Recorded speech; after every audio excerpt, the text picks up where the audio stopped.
Don't stop being who you always were. Tell them the truth. Yeah, this is going to suck, guys. Like that one acquisition I was talking about, I probably should have went to prison for it, and the statute of limitations is over. But you're not supposed to talk about this stuff while it's going on. Well, I let everyone know what was going on. I had special meetings off to the side with people, my most key lieutenants.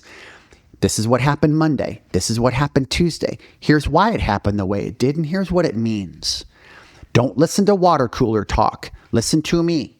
I will never lie to you. And I didn't for 9 months. I told them the truth all along the way. Did they still have some things in their head about, oh my God, I hope he's right? Yeah. But it's better than them saying, oh my God, I don't know what's going on. I need to start looking for a job. Or, I need to pay my bills. Like, you still got to get the work done while all this crazy acquisition stuff is going on. Are people going to like me? Am I going to enjoy the culture? Talk about the culture. I would tell people, I'm like, guys, we're going into hell. Like, I didn't hide anything. I'm like, where we're going is going to upset you. But here's how we can cut through the upsetness.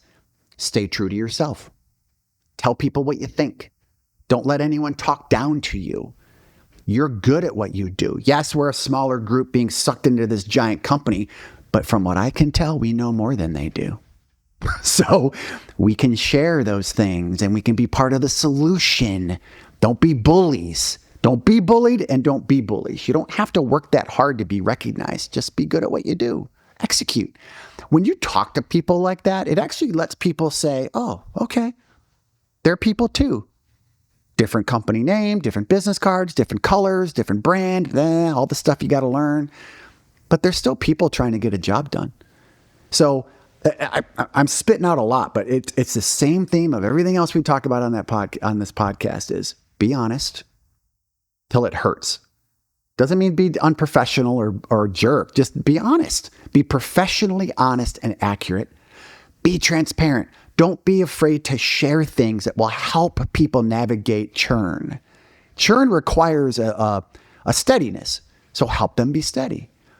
And third is speak up on behalf of your people. Speak up on behalf of yourself. No one else is going to do it. Everyone's distracted. If everyone did those three things with regularity, and that doesn't mean cross lines. It's okay to step on some lines to take care of your people. Be bold enough to take care of people. You're responsible for shepherding them across the valley. Don't push them off the edge and hope they make it. Walk with them and do it from the front. Demonstrate that behavior in front of them so they can see you're not talking out of both sides of your mouth.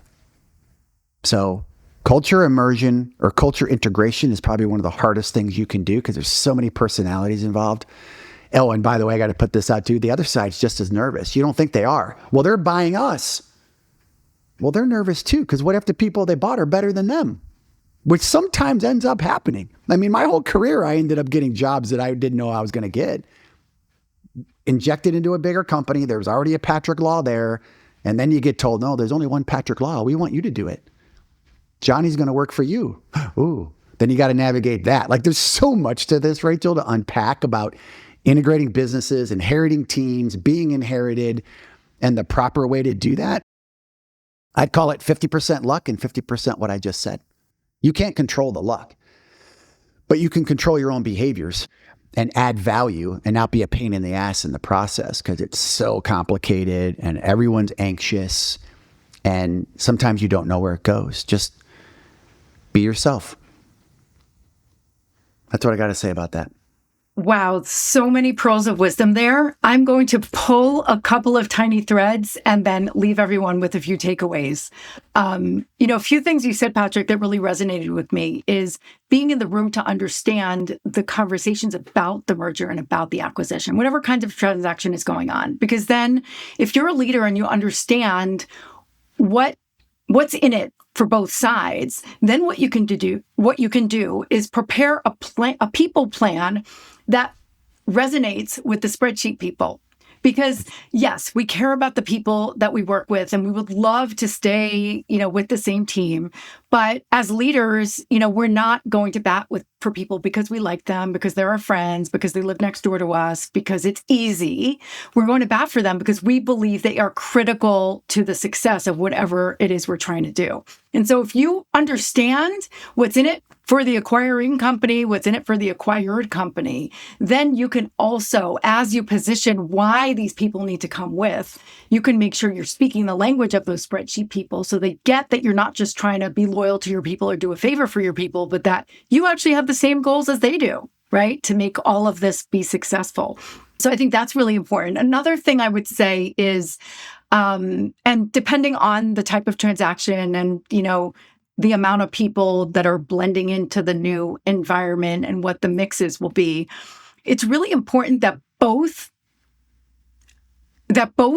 sides understand why the transaction is taking place so that they welcome the employees that are coming in, or they understand why they're joining this environment. And then everyone realizes the gaps that they're filling. And so if I'm one of those people that Patrick described that said, oh gosh, all these new people are going to show up and maybe they'll be better than who I am, knowing what skills they come with or what type of technology they support helps everyone decide how we can all collaborate with each other and we can all benefit from each other. And also, informing the employees about why this acquisition is taking place, make sure that people aren't going to dig their heels in and cling to the past, right? Because it can feel very hard to let go of a company that you grew up in, that you poured your whole heart and soul into. And then when you become part of something newer and they probably will scrap pieces of what you worked on and keep the rest, right? They're only going to keep the parts that are worth it.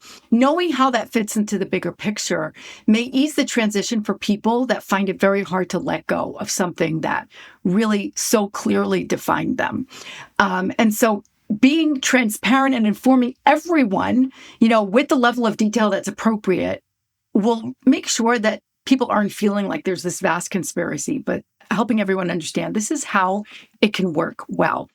Now, the advice I'd give to managers about managing the teams, because I agree with you, Patrick, it's up to the leader of individual groups of people to make sure that this all works well and to stop the swirl. And if there's water cooler gossip, just to make sure everyone's like, no, this is not what's happening. This is not a conspiracy. This is not some evil plan, right?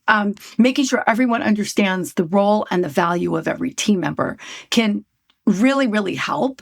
But as managers and as builders of cultures, especially when multiple cultures are coming together, really consider how you mix things up, right? And so depending on the dynamics of the team, right? Maybe you have a team of 10 and 4 people are joining, or maybe you have a team of 2 and 10 people are joining.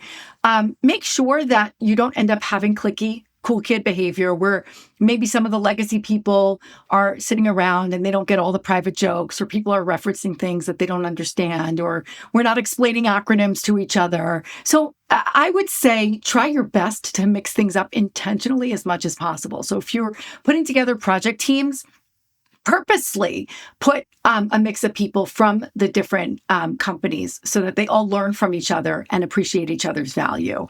And, and then rely whether you have an internal HR department or a talent management organization, or there's some really innovative companies out there that can help create cohesion and collaboration among teams like this.